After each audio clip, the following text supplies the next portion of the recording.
Fitness family, what is up? This is Coach Conway, and we're back for another episode of the True Fitness Podcast. I hope that you guys have been well. It's been a little bit since I've been able to get here behind the microphone and behind the camera, but nonetheless, I'm excited to be here with you to hopefully educate you a little bit and also help you refine your approach to 2026. CrossFit, of course, has made the announcement that our season is going to conclude at the SAP Center or SAP Arena in San Jose, California, which is extremely exciting. That's the latest news. But even the more exciting news is that we've continually been given more and more access to this year's schedule, to when the workouts will be announced, to when we will have even submission score windows for 2026. And of course, quarterfinals and the timing there in which we can expect them to go down. So, nonetheless, the Open for 2026 is going to begin February. The first workout will be announced specifically February 26th. Now, the reason this is important is because many of you who follow me as a coach, follow my Instagram, social media, you are avid fitness fans.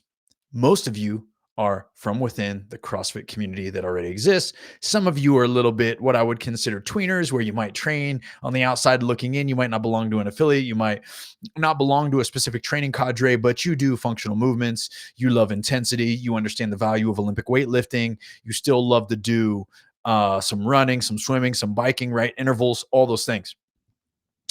This is the biggest engagement group that I find myself interacting with. So with that, I would encourage all of you to look forward to the Open in the month of February and consider participating. Now, I know this is a long ways out. I exchange no reward directly for participation in the Open with anything that HQ does at this point. But I still find that it is extremely valuable, and I have a strong conviction on people participating in the Open. Whether you're a member at a CrossFit affiliate, whether you have aspirations of going on to compete or not, whether you want to participate in quarterfinals or not, whether you even, that could be a long stretch goal for you. It doesn't matter. The goal is participate. The reason is because this is an annual checkup for your fitness. Whether you're going to submit the workouts or not, whether you're going to officially sign up or not, that could be up to you. Now, that's a whole separate discussion from my perception on the value of actually doing the workouts, is that when you actually put your name into the hat, if you will, through posting a score, through having your name written there, for the accountability, for the pressure, for the nervousness, for the anxiety, for all the wonderful things that it builds, because it puts the pressure on you to perform. And so with this being an annual checkup on our fitness, it's a chance for you to really think about, where have your efforts been? How have you managed your time? How is your training going? Is the training program that you're following worth its snuff or worth its investment? Are you dialing in your nutrition? Do you sleep well? Are you treating your body well? Or is age getting the best of you? Or are excuses getting the best of you? Or is your lack of prioritization on your fitness and your personal health limiting you tremendously, or even setting you back? There will be a lot of things that we jump into this episode. I want to make sure that we understand that it is not the best thing to always be comparing yourself to one another, but to make sure that you have a very wide scope of how you track your own personal fitness. And the reason is because we're talking specifically about how to crush the 2026 quarterfinals. If you are going to sign up for the Open and you might not even make it to quarterfinals, which means that you don't know if you're fit enough to be top 25% or top 20% in the world, whatever it's going to be, or in your area, this podcast can still be for you. And the reason is because we're talking about the build up to anything, specifically this year, of course, the CrossFit Open. Because in order to be successful in the quarterfinals, what we've seen in the past is that we do need to build momentum in the Open. I've talked to countless elite athletes, as I'm about to hit the road very shortly in a number of hours, to be on a plane to Aberdeen, Scotland, to watch the Rogue Invitational go down. And yes, I say watch because I'm honored to be there in person, watch it take place, and simply convey to you verbally and from within the scope of my mind, from a competitive experience on the competition floor at the CrossFit Games many years, to being on an affiliate cup champion on the team side, to being a masters athlete on the podium, all to being a member of CrossFit seminar staff, and of course to be a lifelong athlete. I get to talk about what is going down on the competition floor and cover the spectacular showcase of fitness that the Rogue Invitational has developed into throughout its years. So the reason I mentioned that I've talked to countless athletes is because I get to rub shoulders with these elite performers on a regular basis. And inevitably, a lot of them peak and undulate their training throughout the year in order to keep themselves optimized and in order to keep themselves healthy. Without a shadow of a doubt, even these athletes want to have good performances in the open so that they can have the psychological and emotional tolerance that they'll need for the quarters and beyond into the season. If you find yourself being a cusp athlete where you're like, AC, I don't really have to push the open that hard in order to make it to quarterfinals, but gosh, I don't know if I have what it takes to make it to semifinals again this year. For you, it may even be more important to put your best foot forward into the open and to prioritize the intensity at which you can express there and to be physically and mentally prepared for that through those 3 weeks so that then you know exactly how to navigate the quarterfinals when those workouts get released and all the details are shared. I say all of that to bring you to the awareness that I'm recording this at the end of October. We're days away from Halloween, days away from the Rogue Invitational. This is the meat and potatoes of what we categorize as the winter arc. I'm sure you've seen other people post about it. You see the global gym athletes post about it, where these are the months in which that you have the best opportunity to create separation between yourself and other people chasing similar goals than you have any other time throughout the course of the year. And here's why. It is dark outside. It gets darker earlier. It gets light later in the day. The window of vivid light appearing in our lives is shrinking by the moment. And we're about to adjust our clocks here in Salt Lake City, Utah. And so that means it's going to get even shorter. I say all that because as the temperature drops and daylight decreases, the motivation to train goes with it. And what we're coming off of is a season of high optimal motivation because you wanted to look good in your bikini or your swimsuit. You wanted to look good on your vacation and your trips and the things that you're going to do with your families and seeing them. But also, we came off the heels of watching these amazing semifinal performances by the CrossFit, soon to be and would be CrossFit Games athletes, punch their ticket to the games. Then we watched them take the floor in Albany, New York, and execute at a high level, put on a pristine, exemplified, platform of what the fittest on earth are capable of at the CrossFit Games in 2025. And then that carried a lot of people, including you listening to this, into some really successful training at the latter part of summer, because again, it's vibes. Training vibes are a real thing. The downside of that is that the vibes go away quickly, and they typically start to shut down around mid-September. Fall leaves change. Your friends are gathering more together inside around fires. They're having beer. They're having drinks. They're having snacks. No one's going to see you with your shirt off or in your bikini, so you're more likely to let yourself slide with those nighttime snacks and the added sugar and all the things. Don't do that. Don't do that. And here's why. If you're a competitor, this is when you thrive. If you have a really strong why in this transformation that you're seeking with your physical health, and I literally mean to use the word health, not performance, not fit, not even high level fitness, but health. These are the months that matter. This is where we see inevitably in our line of business, where we work with both performance athletes and lifestyle athletes. This is where people tend to start to drop the ball. Life gets a little bit busy. The holidays are upon us, and they're upon us until all the way through January 1st. This is why the winter arc is the hidden element at getting a leg up, an inch up, an edge over the competition, and over all the pitfalls that will even suck you into temptation as a lifestyle athlete. And when I say lifestyle athlete, I'm talking about the long client list that we have with people that just want to watch their nutrition, look better naked, feel good about themselves, and of course have accountability on their journey to being the fittest version of themselves. This typically stems into nutrition as a high priority, with meal prep, menus, accountability, specified macronutrients, or a type of diet plan that they can adhere to. These are the things that we do at True Fitness that help people do that. But again, this time of year, pitfalls. Now, performers. Again, we're about to watch the Rogue Invitational. That's going to spark some motivation. But in the off season right now, when the days are short and the nights are long and the temperatures drop, what is your training looking like? Are you committed? Are you stacking as many, let's say you walk up to a calendar and you make a red X every time you have a successful day of training and nutrition. How many red X's can you stack through these 3 months, October, November, and December? Because I almost guarantee you there will be a direct correlation with your performance in February with that.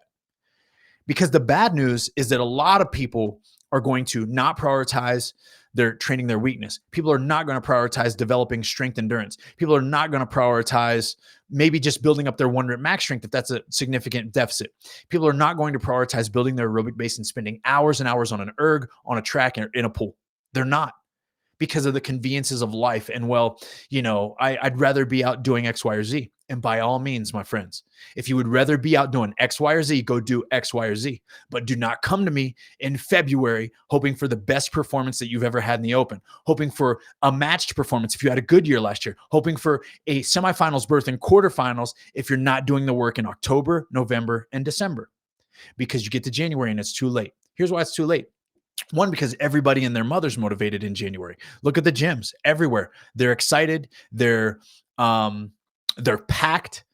There's a lot of good energy and good vibes. So everyone's getting this intensity. Everyone's getting this good stimulus. Everyone's focused on open prep if you're a competing athlete.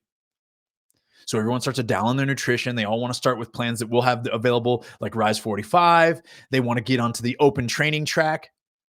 For those that have been grinding during the winter arc, October, November, and December, it's too late. You can't catch them. It's too late. You can't catch them. And that if they're catching you, they've caught you at this point. And I would say if they've done their due diligence by hiring a coach, like one of our coaches on staff at True Fitness for one-to-one program design, or with even in our True Competitor track, they've been attacking it headlong. Their weaknesses, the holes in which we can't really fill in that open prep cycle, that might take more time for adaptation, that might get more reps under their belt for total volume accumulation. All these things. Get it done now. So how do you crush the 2026 quarterfinals? Is you begin your preparation right now. There is no better time than the month of November for you to get dialed on a program that you can trust, that is going to take you all the way through that. That's going to help you feel threshold ready for the open. You're going to be able to pace. You're going to be able to game plan. You're going to be able to strategize. You're going to know your strengths and your weaknesses in those 3 weeks, so that then you can have good momentum and good success into the quarterfinal experience and whatever that might look like. And if you are a superior athlete, if you are tip of the spear, when we refer to tip of the spear, it is the semifinal athlete. And beyond, we're talking the top 15 at semifinals. That's the tip of the spear. We notice a significant difference between the top 15 at every semifinal than we do the rest of the field. If you're there, you still need to build that momentum now.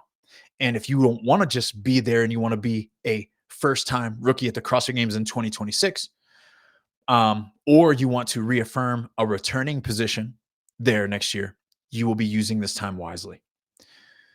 So what does that look like practically? Well, we're working on strategically building out cycles at True Fitness. And you can find this in our True All Access program. If you guys go to our website and go inside of True All Access, the True Competitor track will be there. We are coming out of a conjugate style method that we've been following for 12 weeks, where we do an upper body max effort days, upper body or lower body max effort days mixed with upper body speed and lower days. We've been doing a lot of different variations of this with interval weight training sessions and zone 2 base building and gymnastics skill work. And now we're going to get into a bit more of a dense strength training and strength endurance cycle. The reason is to start to lay the bedrock and the foundation through the latter part of this winter arc in November and December, so that we can get into what we categorize as the preseason starting January 1 and lead everyone into the season, which of course will be week 1 of the Open. The idea here is to lay the bedrock of squatting foundation, both front squats and back squats. We're going to set a foundation for barbell cycling, self-awareness, skills and drills, different positions, different block positions. And then, of course, the nuances of the most simple, basic gymnastics movements, the strict pull-up, the strict handstand push-up, the strict dip, the false grip pull-up on the rings, the false grip transition on the rings in regards to developing and mastering the strict ring muscle up, because of how that has carryover into the volume and the drills that we will accumulate into preseason November, December of the kipping ring muscle up and the kipping toes to bar and the kipping bar muscle up and all the other things that we'll need to refine and build. The biggest problem that I see from a general perspective is that people come looking for coaches like me and come looking for programs that are similar to what we offer. The Mayhems, the HW POs, the Provens, they run to those programs in January because they now see the Open looming. Or they go to their coach at their affiliate and they're like, coach, we should really be doing X, Y, or Z. I really want to feel like I'm getting ready for the open. You've been getting ready for the open all year at an affiliate. Now, for you to step on the gas a little bit and accentuate certain things, of course, we'll do that with a lot of our affiliates. Most of the affiliates that I program for are definitely going to participate in the open, and they're definitely going to encourage all their members to sign up for the open. And with that, we want to have them feeling prepared and excited and up here with their performance so that they have a good valid reason to sign up, even if they're scaling all the workouts, even if they know they're not going to RX all three of the workouts, even if whatever it might be, even if it's just them versus them, right? And they're only watching their name on the leaderboard, even if they're hesitant to put their name out there, we're going to encourage them to, because it's a part of personal growth and vulnerability and humility and accountability and all the abilities. But we're not ignoring right now. Even from an affiliate perspective, there are going to be different gyms with different goals. But the idea is to be building towards a fitter version of yourself week in and week out. And the idea is even through the winter arc, where attendance might be spotty, reward your members. Where there might be a lack of motivation in through the holiday season, find a way to engage them, create an in-house competition, do the different things. These are the things that you've got to be brainstorming about ahead of time so that this winter arc can be fruitful. But I'm telling you now, mark my words, that here at the beginning of November, or whenever I publish this episode, that we will look back from the 3 weeks starting February 26th. And it's going to be how you perform there is going to be strongly dictated by how you trained and prepared now. Everybody's going to be excited in January. What we can do from January to February 26th is to peak athletes. And what I mean by that is not like physiologically peak someone like Laura Horvath or Dallin Pepper, Jason Hopper, James Sprague, Emma Lawson, these athletes at the top tip of the spear. We're not talking about peaking them because they don't need to peak so early. But what we're talking about is from a threshold perspective, it's going to take about 8 weeks approximately to help someone cyclically be primed, prepped, and ready from a musculature perspective and from an engine perspective. But what did you go into that cycle with is the question. And if you're completely deconditioned, and if you haven't been putting in the time, and if you're not stronger than you were last year, if you're not more skilled than you were last year, if you don't have better self-awareness than you were last year, then through those 8 weeks, the lessons won't be as fruitful, the end product won't be as fit, and you won't be as confident going into the open. So be mindful of this. As we lead forward into this cycle from our perspective, the true competitor perspective, what we will lay out again, we'll be prioritizing the front, the back squat, slow strength movements. We will also deadlift at a higher barbell cyclical nature to reestablish some strength there from the floor, but it's predominantly about cycling it and the adaptation in which is important with cycling it, meaning that we'll couple it with different movements.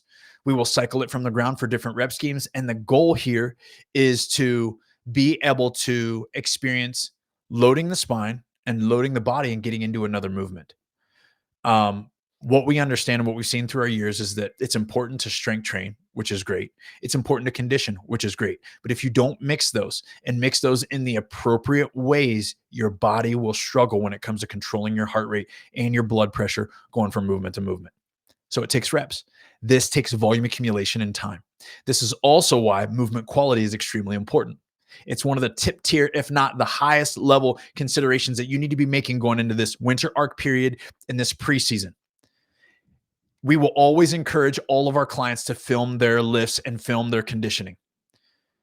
Even if you only watch it once and you erase it immediately thereafter, you need to improve the way you pick up the bar. You need to improve the way you set up for a clean. You need to improve the way that your feet leave the ground every time that you do a clean, when we're not cycling just like a very low tier 45% or under clean and jerk rep or a snatch rep, right? When you're doing a power snatch, a squat snatch, a clean, a power clean, anything that is submaximal, 70% or more, with the intention of creating strength, jump and move your feet. Jump and move your feet from a power position to a squatting position every single time. Make it a habit. Coach Conway is good for a rant or two. That's a small example of one right there, where I just get sucked into talking to someone deliberately that I know I've told them to jump every time and they still don't jump. And what's happening is the bar's not floating high enough and they don't finish the pull, right? The shoulders don't get behind the bar. Don't let me go off on this tangent again. I'm going to stop myself right there. My point is, film yourself. If you're not intentionally filming yourself and you want to crush quarters in 2026, you're not really training. you're working out. You want to sweat, you want to suffer, you want to feel good every day in the gym, you want to mix and match it. You want to do CrossFit, go into affiliate, join our True Life Cycle, do that, workout. We still train in True Life, actually. Our True 60 and True 30 programs are designed to still have an intentional layout so that you can get fitter when you follow them the way that they're prescribed. There's an intended outcome. There's an intended focus from cycle to cycle. So even then, I can't say that our programs are great for that, but it will feel less formal, like you are training, and week in and week out, it's a little bit more diverse than it is in our True Competitor Cycle. Why? Because we need intentional placement of specific skill work and development. So yes, we lean into constant variance. We will have multiple conditioning sessions that are either interval format, that are either for time format. We like to really keep a priority on task because as a task priority athlete, I know the open is not predominantly task priority, but when you get to quarters and you get to semifinals, how often are we doing AMRAPs? Not often. So you need to get fixated on the unique skill to be task priority driven. Meaning that when it says 21, 15, 9, 15, 21 of deadlifts, burpee box jump overs, and GHD sit-ups, how do you pace that to finish as fast as possible? Not just settle into a rhythm where it's an 11-minute AMRAP, because that's very different. It's a very different psychological attack mode. And we also find ourselves backing away from intensity and just surviving for the time that's allocated for us. With that being said, there's nothing wrong with using an AMRAP every now and again, but you have to be mindful of the way in which that you attack these things and set them up. I would encourage you, if you're out there on your own doing your programming, to consider task priority as the main priority if you're a competitor. Then every now and again, include AMRAPs. Include AMRAPs more in the off season. So right now, you can do a lot more AMRAP style training, even through this winter arc period of October through the end of December. I think there's value. Set an AMRAP, set a set time to rest. Do an AMRAP for 2 minutes with 1 minute rest. Do an AMRAP for 3 minutes, the next with 1 minute rest. Do an AMRAP for 4 minutes with 1 minute rest, right? Build variations and combinations of movements that you need to touch and build volume, and be focused on your output. See how many rounds you did with 1 minute AMRAP. See how many rounds you did with 2. See how many rounds you did with 3. There's a couple values here of not only learning, but also seeing intentionally, am I building capacity? Am I able to hold this speed from 1 minute to 2 minutes, from 2 minutes to 3 minutes, from 3 minutes to 4 minutes? And where do I fall off and why? Is it my grip? Is it my hinging position? Is it my breathing ability? AMRAPs do have value, but you cannot allow yourself to be a competitive athlete and to be falling away from task priority as the main thing. Keep the main thing the main thing. And when you go watch the CrossFit Games, what do we see? When you go watch semifinals, what do we see? Prepare for that. It's a very different psychological stimulus. Affiliate owners, if you're out there doing your own programming, we do the same thing at True Fitness. I write up affiliate workouts for several different affiliates at this point, and we still lean into AMRAPs. They're very valuable, but we'll never take away or get away from traditional chipper style workouts where athletes have to navigate their own pacing. Scaling ability even is more of a priority when we actually do a priority task workout, because of the fact that we want the class to finish within a window of each other. We want there to be a time cap that they're aware of and no one hit it. We want there to be a goal time that they can aim for, and people are going to finish just a little bit slower than that, hopefully, if they scale appropriately. But the idea is that there's a window for people to finish in. This takes mastery and autonomy. This isn't lazy fitness, right? Again, we're not just there as a coach or a guider or a program writer to inspire people to train really hard for an hour. What we want them to do is have ownership of their body, ownership of their mind and what they're capable of, and push them towards an understanding of what they need to improve it. Do we provide the workouts? Yes, we certainly provide the workouts. Do we provide the scaling means? Yes, we do.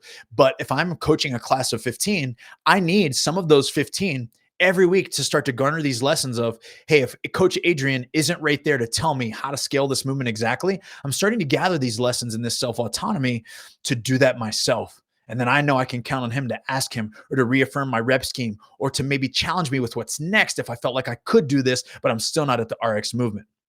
Again, sorry for the Coach Conway tangent there, but this also ties back into how we can help our everyday members crush 2026 quarterfinals. Folks, here's the overarching theme. Right now, you have opportunity. The opportunity is in your preparation. Follow a program. If you don't know one, go to truefitness.com, TTRUfitness.com, and check out our free 7-day trial. You'll have access to all the programs that we offer, and you can hang on to that throughout the season. We'll guide you on the true competitor track all the way through. Also, Whatever you're doing, if it's not with us or it's someone else, consistency is king. Through this time, you will travel. I hope you do. Or you will go to a Christmas party. I hope you do. You might take a couple consecutive days off. I hope you do. But plan those. And when you're not doing those, you're doing what you need to be doing. Draw those hard lines in the sand. Hey, okay, December 14th is a Christmas party. Excellent. I'm going to that Christmas party and I'm going to allocate my nutrition and my plan for what December 15th might look like because of that party and my sleep and all the things. Oh, I'm going to go out of town for Christmas and I don't want to spend time away from my family and my extended family because I'm going to be wherever you're going to be. So I'm going to take 2 days off from the gym. You should. Don't even go out for a run, take time off. But in the building days leading up, understand that's what you're going to do. And then demand of yourself maybe an acclimation period of where your volume starts to climb so that you can maybe bang out, 3 sessions in 2 days before you go. And then you feel more confident and comfortable that you've done the work or touched the skills or whatever you needed to do. So that those 2 days you take off, when you come back, you still trust the process and what you've done. The biggest pitfall that I see around these times is that people take 3 days off and they feel out of shape. So they get all insecure psychologically. Then they come back and they go too hard. Then they punish their body. And then guess what happens? 6 days later, they're injured. Don't do that. Make a plan or plan to fail. Plan your days out. When are you going to be gone? When are you going to be home? How's that going to look? How do you need to prioritize your training? When are you taking off? That's okay. From a nutrition perspective, this all is the same as training. I know I've specifically talked about training, but even right now, what are your body weight goals? Do you need to lose weight? Do you need to lose weight for the next season? If you feel like you're heavy, this is the time to start managing the way that you fuel your body so that we can figure out exactly how to fuel for performance and still be losing body fat. And that is important. We know the high demands of metabolic stress that our sport puts on an athlete. When you're carrying unwanted or unnecessary pounds, it's harder for your body to for the whole process of oxidization, right? Oxidizing your body. When your heart pumps, there's red blood cells that travel. We breathe in oxygen in order to keep our system oxygenated so that we can continue to function and pump lactate through our body and blood and all the things that we need in order to create a stimulus and for growth to happen. When you have unwanted weight and unneeded weight, you're moving it, you need more oxygen. And you can reach oxygen debt at a much faster rate. So we want to be the size that we need to optimize our performance. This time of year is the best time to dial in your nutrition, to experiment with your nutrition, and to adjust your body weight accordingly. For some of you, that means you do need to get a little bit out of shape and maybe a little bit fluffy. And I'm talking to all these high-level athletes that have been competing all year long. I'm talking to the guys that participate in the CrossFit Games, then did the WFP series, then did Wadapalooza, then did, right? They've been competing like nonstop since almost January or February of last year. They need to chill out. They need to get out of shape. They need to get a little chubby. They need to allow their hormones to reset and they need to rest and rejuvenate. Then they need to build back into training so that they can actually build new levels of fitness and not just be playing with the same dice that they were rolling last year in 2024 and 2025, because the game's going to continue to change as long as they can do that.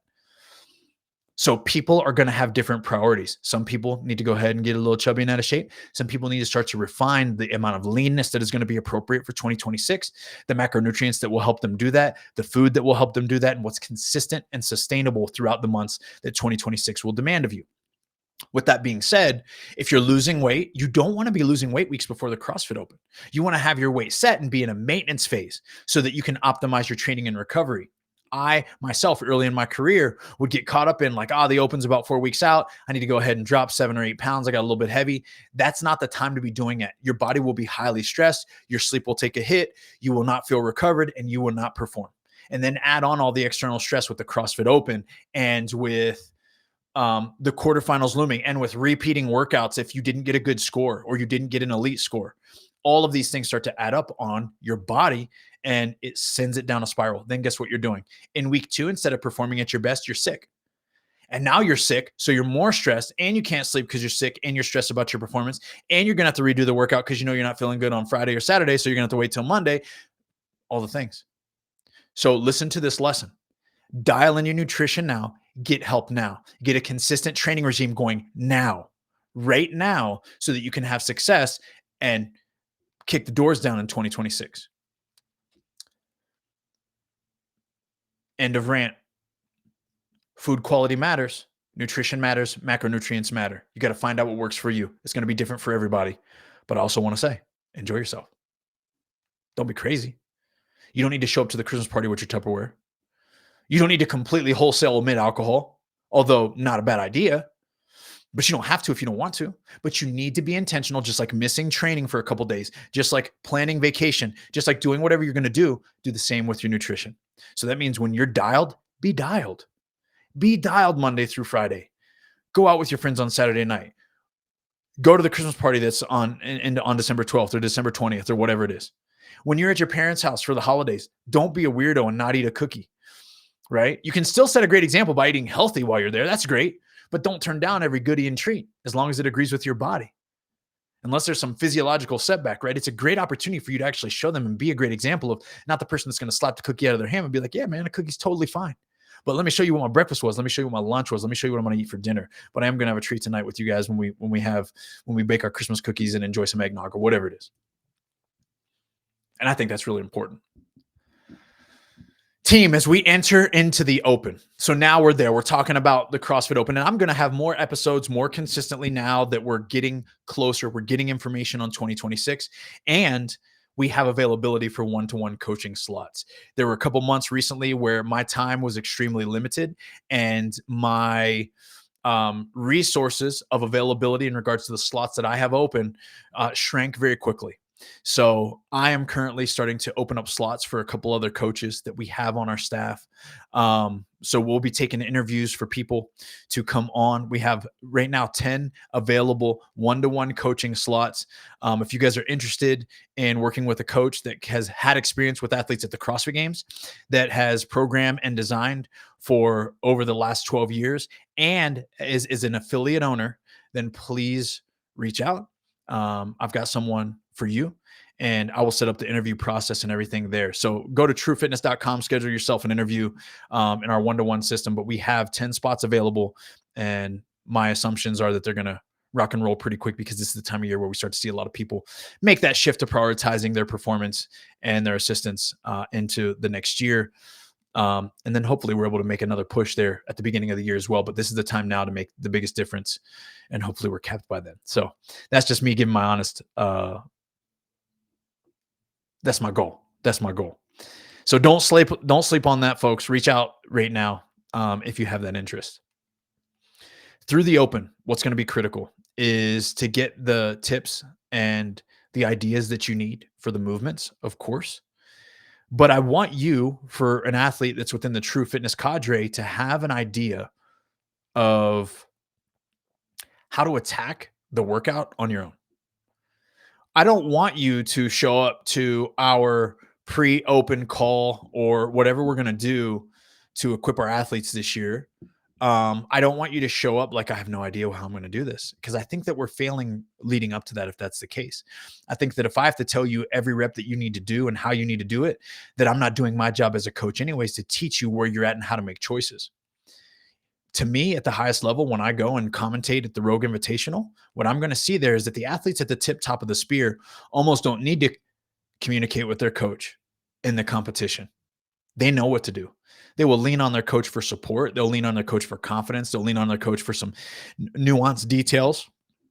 But the athletes that really own their performance and already know what the TikTok is, they already know what time it is with their fitness and how to apply it at that kind of level, and in the open and in quarters, those are the ones that are going to have the most success. I talk about this often, but I want you to go back and look at our history in our sport. Look at those who dominated. Look at Tia.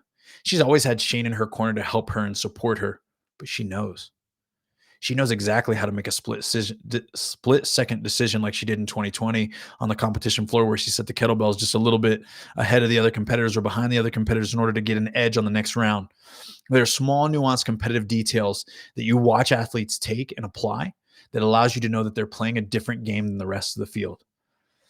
Jason Hopper doesn't need to get last-second advice from his coach before he takes the floor. Now, is his coach giving that advice? Probably.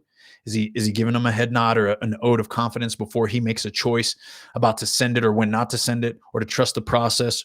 Yes, for sure. But he knows enough about himself through his years already. They hire coaches for the support.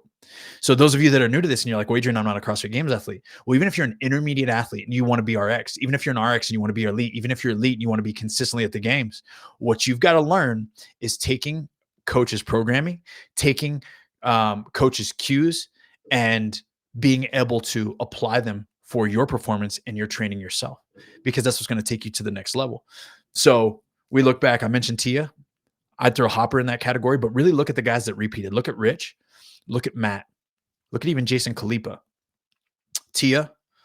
Annie always had a coach, but she was a developing athlete herself. She found the sport very, very young. Annie Thorstad is who I'm talking about when I say Annie. Laura Horvath has gotten assistance. She's recently had worked with Ben Smith. I don't know what their relationship is right now or who's coaching her now or helping her. But autonomy is what all these athletes had at a very high level. Rich always coached himself. Matt would get assistance from specialists, just like Rich would grow too.